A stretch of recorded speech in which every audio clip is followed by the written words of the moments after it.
CM ಕುರ್ಚಿ ಅಂತೂ ಬದಲಾವಣೆ ಏನಾಗಲ್ಲ. ಸದ್ಯಕ್ಕಿದ್ದಾರೆ, ಮುಂದುವರೆದಿದ್ದಾರೆ.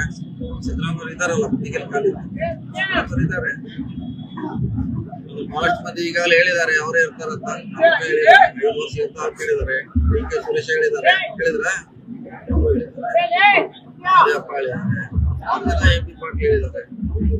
ಹೇಳಿದ್ದಾರೆ. ಸಂಪುಟ ಪುನರಚನೆ ಬಗ್ಗೆ ಪರ ವಿರೋಧ ಚರ್ಚೆಗಳು ಆಗ್ತಾ ಇದೆ. ಸಂಪುಟ ಪುನರಚನೆ ಬಗ್ಗೆ ಯಾರು ವಿರೋಧ ಮಾಡ್ರಿ, ಯಾರು ಪರವಾಗಿ ಯಾರು? ಕೆಲವರು ಬಿಡಲಿಕ್ಕೆ ವಿರೋಧ ಇದೆ, ಕೆಲವರು ಕಂಟಿನ್ಯೂ ಮಾಡಿ ಅಂತಿದ್ದಾರೆ. ಎಲ್ಲರೂ ಆಗ್ಲಿಕ್ಕೆ ಎಲ್ಲರೂ ಯಾರು ಮಾಡಬೇಕು ಕಷ್ಟ ಬರ್ತದೆ. ಯೋಗೇಶ್ವರ ಲಕ್ಷ್ಮಣ ಸವದಿ ಅವರಿಗೆ ಮತ್ತೆ ಸಚಿವ ಸ್ಥಾನ ಕೊಡಬೇಕು.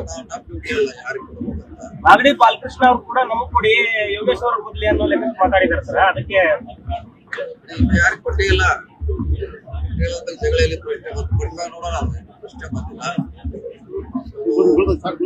ಸಚಿವರು ಮಾಡ್ಬೇಕ್ರಿ, ಎಲ್ಲ ಅಳೋದು ಪೂಜೆ ಮಾಡ್ತಾರೆ. ಸರ್, ಸಿಗ್ಗಾಂವಿ ಉಪಚುನಾವಣೆ ಗೆಲುವು ಸತೀಶ್ ಜಾರಕಿಹೊಳಿ ಅವರಿಗೆ ಎಷ್ಟು ಶಕ್ತಿ ಉತ್ಸಾಹ ತುಂಬಿದೆ ಸಿಎಂ ಕನಸಿಗೆ ಮುಂದಿನ? 28 ನೋಡಿ, ನಾವು ಮುಂಚೆನೆ ಹೇಳಿದ್ವಿ. ಈ ಚುನಾವಣೆ ಬರೋಕ್ಕಿಂತ ಮುಂಚೆ 28 ಹೇಳಿದ್ವಿ.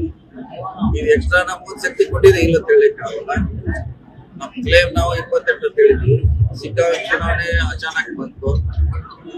ಉಪಚುನಾವಣೆ ಅದು ಲಾಭ ನಾವು ಪಡೆಯುವಂತ ಪ್ರಯತ್ನ ಮಾಡಿದ್ವಿ. ನಮ್ ಶಕ್ತಿ ಕೂಡ ಪ್ರಯತ್ನ ಮಾಡಿದ್ವಿ. ಅದು ಯಶಸ್ವಿ ಕೂಡ ಆಗಿದೆ.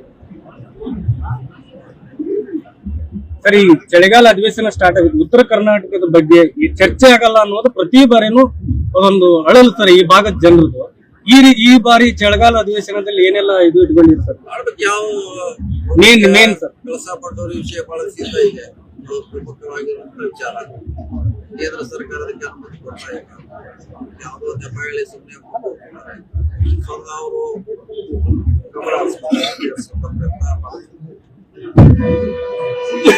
ಸರ್, ಜಯಮೃತ್ಯುಂಜಯ ಸ್ವಾಮೀಜಿ ಅವರು ಈ ಸಲ ನಾವು ಮತ್ತೆ ಹೋರಾಟ ಮಾಡ್ತೀವಿ ಪಂಚಕಾಲಿದು ಸರ್ಕಾರ ಲಿಂಗಾಯತ ಓಟ್ ಬಿದ್ದಿಲ್ಲ ಅನ್ನೋ ಕಾರಣಕ್ಕೆ ಮೀಸಲಾತಿ ಕೊಡ್ತಿಲ್ಲ ಅಂತ ಆರೋಪ ಮಾಡಿದೆ ಸರ್. ಹಿಂದೆ ಬೊಮ್ಮಾಯಿ ಯಾರು ಬೊಮ್ಮಾಯಿ ಇದ್ದಾಗೂ ಅದಕ್ಕಾಗಿಲ್ಲ ಅಲ್ಲ. ಬೊಮ್ಮಾಯಿ ಇದ್ದಾಗಿದ್ರೆ ಪ್ರಶ್ನೆ ಕೇಳಬೇಕಾಗಿತ್ತು. ಬೊಮ್ಮಾಯಿ ಅವರು ಇದ್ರಲ್ಲ, ಅವ್ರ ಸರ್ಕಾರ ಇದ್ದಾಗ ಅದಾಗಿಲ್ಲ ಅಂತ ಯಾರ ಮಗ ಲಿಂಗಾಯತು ಹಿಂದುಳಿದವರಿಗೆ ದಲಿತರ ಸರ್ಕಾರ ಕಾನೂನು ಆ ನಿಟ್ಟಿನಲ್ಲಿ ನಾವು ನ್ಯಾಯ ಒದಗಿಸಬೇಕಾದ ಜಾತಿ ಆಧಾರದ ಮೇಲೆ ಕುರುಬರು ಗಂಗಾ ಮತಸ್ಥರು ಮೀಸಲಾತಿ ವಿಚಾರದಲ್ಲಿ ಆಜ್ಞೆಗಳನ್ನು ಇಟ್ಕೊಂಡು ಸರ್ಕಾರಕ್ಕೆ ಒತ್ತಾಯ ಹಾಕಿದ್ದಾರೆ. ಅಂತದ್ರಲ್ಲಿ ದೊಡ್ಡ ದೊಡ್ಡ ಸಮುದಾಯಗಳೇ ಮೀಸಲಾತಿ ಕೇಳಿದ್ರೆ ಅದು ಪರಿಣಾಮ ಏನಾಗುತ್ತೆ ಅಂತ ಸರ್? ಯಾರು ಕೊಟ್ರೆ ಕೇಳಲಿಕ್ಕೆ ಹಕ್ಕಿದೆ. ಕಾನೂನು ನೀತಿಯಲ್ಲಿ ಮಾಡಬೇಕಾಗುತ್ತೆ. ಏನ ಕೇಳಬಹುದು, ಸಾಕಷ್ಟು ಎಲ್ಲ ಕೇಳ್ತಾರೆ, ಎಲ್ಲ ಕೊಡ್ಲಿಕ್ಕೆ ಆಗಲ್ಲ. ಕಾನೂನಲ್ಲಿ ಅವಕಾಶ ಇದೆ, ಅದು ಮಾತ್ರ ಕೊಡ್ಲಿಕ್ಕೆ ನಾವು ಪ್ರಯತ್ನ ಮಾಡ್ತೀವಿ. ಚಳಿಗಾಲ ಅಧಿವೇಶನಕ್ಕೆ ಮತ್ತೆ ಬಿಸಿ ಮುಟ್ಲಿದೆ ಸರ್ ಇದು 2A ಮೀಸಲಾತಿ ಹೋರಾಟ. ಅವ್ರು ನ್ಯಾಯ ಸಿಗೋರಿಗೆ ಹೋರಾಟ ಮಾಡ್ತಾರೆ. ಕಾನೂನಲ್ಲಿ ಎಷ್ಟು ಅವಕಾಶ ಇದೆ ನಮ್ಮ ಸರ್ಕಾರ ಮಾಡುವಂತ ಪ್ರಯತ್ನ ಮಾಡ್ತಾರೆ. ಹೇಳಿದ್ದಾರೆ ನಾವು ಮುಂದುವರ್ಸೋಲ್ಲ. ನಾನು ಕೂಡ ನಿಮ್ಗೆ ಕೇಳಿದ್ದೆ ಪ್ರಶ್ನೆ ಅದ 13 ನಂತರ ಮುಂದುವರಿಸ್ತಾರೆ ಅಂತ ಕೇಳಿದ್ದೆ. ಕೇಳಿದ್ದಿಲ್ಲ ನಿಮ್ಗೆ? ಇಲ್ಲೇ ಕೇಳಿದ್ದೆ.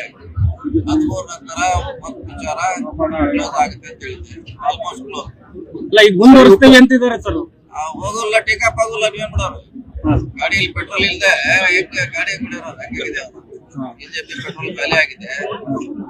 ವಿಚಾರ ಮತ್ತೆ ಚುನಾವಣೆ ಬಂದಾಗ ಮಾಡ್ತಾರೆ. ಮತ್ತೆ ಈಗ ಮಾಡೋರು ಮಾಡ್ತೀವಿ ಯಾವ್ದಾರ ಚುನಾವಣೆ ಬಂದ್ರೆ ಮತ್ತೆ ಯಾವಾಗ ಮಾಡ್ತಾರೆ? ಈಗ ಮಾಡೋರು ಚುನಾವಣೆಗೋಸ್ಕರ ಚುನಾವಣೆಗೋಸ್ಕರ ಅವೆಲ್ಲ ರಿಸರ್ವ್ ಇಡ್ತಾರ.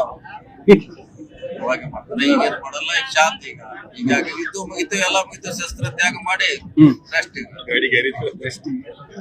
ಓರಾಲಿಕ್ ಮಟ್ಟಕ್ಕೆ ಗ್ಯಾರೇಜ್ನಲ್ಲಿ ಎಲ್ಲ 4 ಟೈರ್ ತೆಗೆದು ಅದನ್ನ ರಿಪೇರ್ ಮಾಡಿ ಗ್ರೀಸ್ ಹಾಕ್ಬೇಕು.